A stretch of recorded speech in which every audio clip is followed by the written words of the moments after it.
তার যাত্রী সামনের জানালা দিয়ে তাকিয়ে একই অদ্ভুত নারীকে ভাসতে দেখল। এই ভয়ঙ্কর দৃশ্য দেখে সে দ্রুত জানালার পর্দা নামিয়ে দিল এবং নিজেকে বোঝাতে লাগলো না দেখলেই ভালো। এভাবে সে নিজের ভয় কমানোর চেষ্টা করলো। এদিকে টয়লেটে থাকা নারী যাত্রীও ভয়াবহ অভিজ্ঞতার সম্মুখীন হলো। প্রথমে সে হঠাৎ একটি শিশুর কান্নার শব্দ শুনতে পেল। এরপর মাথার উপরের আলো ঝিকমিক করতে লাগলো।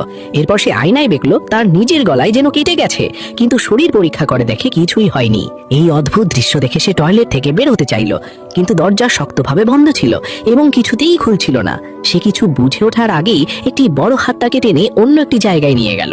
ভয়ে চোখ বন্ধ করে আবার খুলে দেখে সে বিমানের কার্গোতে রয়েছে। হঠাৎ একটি ছায়া তার সামনে দিয়ে চলে গেল। সে ভয়ে চোখ বন্ধ করলো। পরে আবার চোখ খুলে দেখে সে আবার টয়লেটেই ফিরে এসেছে।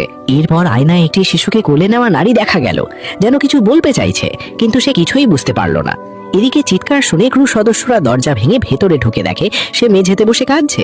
বিমানবালা তাকে ধরে আসনে বসালো। কিছুটা শান্ত